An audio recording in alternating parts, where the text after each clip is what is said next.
निकले कर गोरी वो तह गजरा लगा के, इतने निकले कर रानी रे तह गजरा लगा के। भावना मन तुर कारण सुध भूला जाते, आशिक हो के बस तुला गोहराते। छेड़ी कर छलिया रे मोर पीछू ते आके, ना छेड़ी कर बल मरे मोर पीछू ते आके।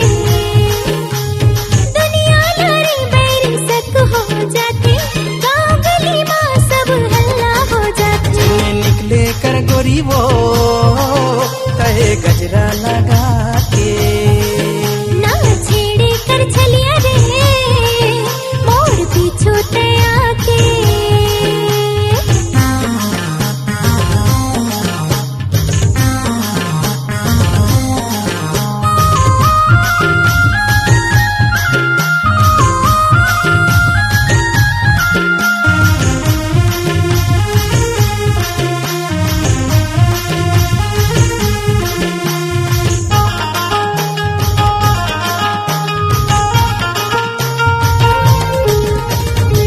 सलौना दिल मतौना देख के हो गए गोरी, राम कसम हाय रे सनम चल गए दिल में छुरी। जारी जा झूठा ते तुर मयाल बारी, रिंकी रिंकी गीता बबली सभी तुर सुवारी। सब कहे की बात है तुर माया बकवास है, ना छेड़ी कर छलिया रे मोर पीछू ते आके।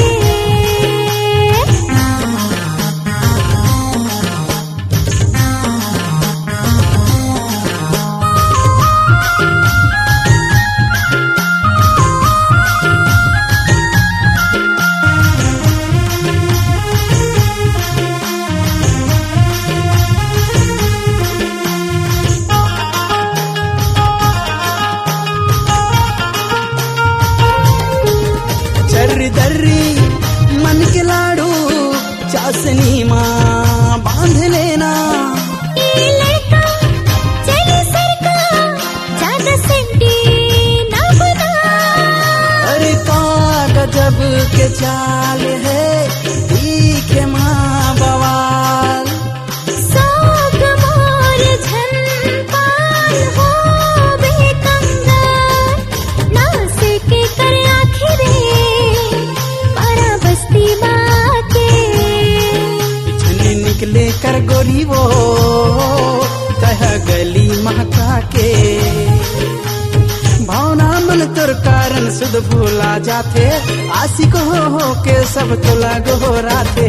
छेड़ी कर छलिया रे मोर पीछू ते आके, इतने निकले कर गोरी वो तह गजरा लगा के। ना छेड़ी कर छलिया रे मोर पीछू ते आके। इतने निकले कर गोरी वो तह गजरा लगा के।